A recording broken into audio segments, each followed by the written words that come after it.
So your husband passed away last week? Last Monday, and we buried him last Friday. I'm so sorry.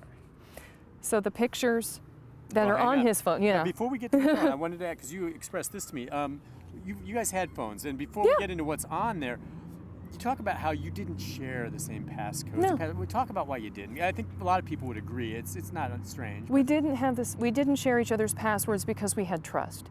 I knew that whatever he did on his phone or whomever he contacted, he would let me know. And he knew that whomever I contacted on my phone or whatever he did, I'd let him know. So it wasn't, we just had a trust that a husband and wife share, the love and the trust, and that was why we didn't share each other's passwords.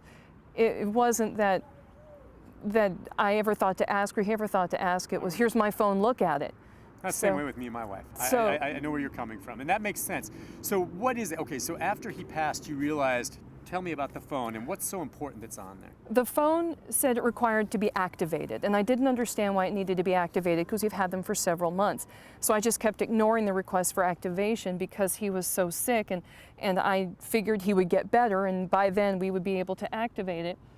But when it came clear that I wasn't going to be able to do it because I didn't have the Gmail password, all I wanted was pictures and some what's on there? context. What kind of things do you think are on there that are so valuable to you? Pictures of him and me, pictures of him with his stepkids, my son Stephen, my daughter Allison, just pictures of him and his family, him and our family, holiday pictures, hunting pictures, just pictures of us. And that's the only record of it on there. There obviously, or you wouldn't be after that. No. Any other important documents? Maybe some contacts, records? Oh, sure. Contacts with mutual friends and family, and some contacts that he had through work and through other things that I simply don't have because I never thought to ask. So it's the contacts, those people, and those pictures I really want. Anything else on the phone doesn't really matter to me. It's the pictures and to be able to call people whose phone numbers I can't get to, who may not have known that he's passed,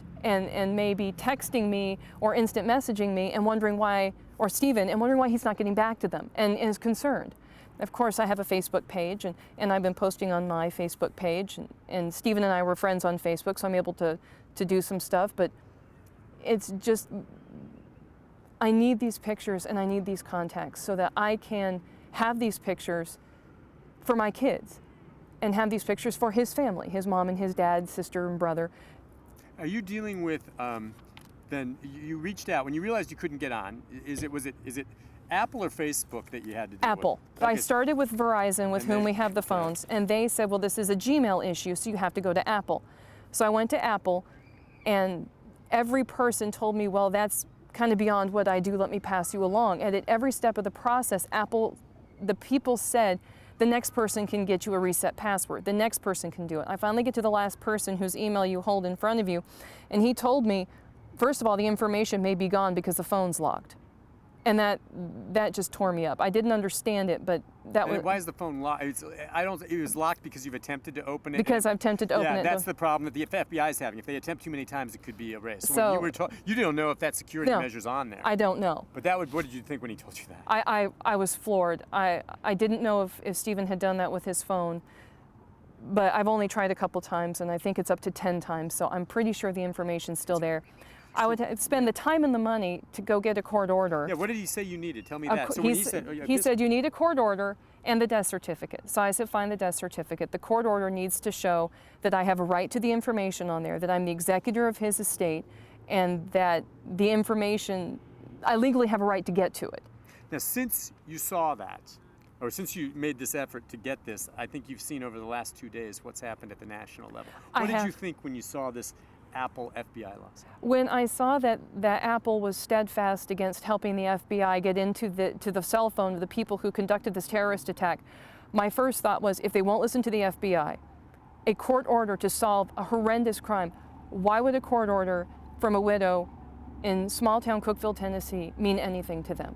They could stonewall me much more effectively than they could the FBI. I don't have the resources the FBI does in order to get legal representation.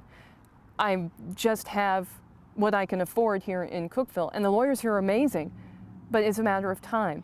Then they told me once they have this information, it could take 8 to 10 weeks to process. So I'm looking at a several month-long process.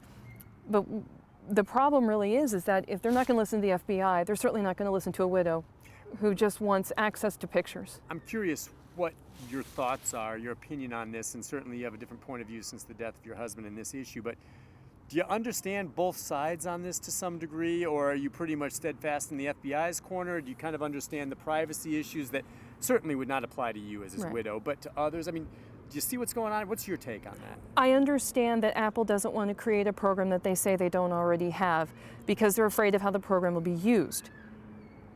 But they're asking for a program to be created for a specific phone for a specific purpose, to find out what else these people have done, who they've contacted, to attempt to stop another terrorist attack. It's not that they're doing it simply because of their name or how they look. These people did this terrorist attack, and the contacts on their phone, the information on their phone, is paramount to the investigation. And I think that Apple's completely in the wrong here. The FBI wants a program for a phone, not all phones. And how about as it relates to your situation? I think as it relates to my situation... You're certainly no terrorist. I'm certainly no terrorist, but I can understand why they want to ensure that he and I had a good relationship and that I really do have a right to this information. But if a death certificate is good enough for Social Security office, another government entity, if it's good enough for credit cards and banks and health insurance and other people where private matters are discussed, such as doctor's appointments and things, then certainly for a password to a cell phone, it should be fine.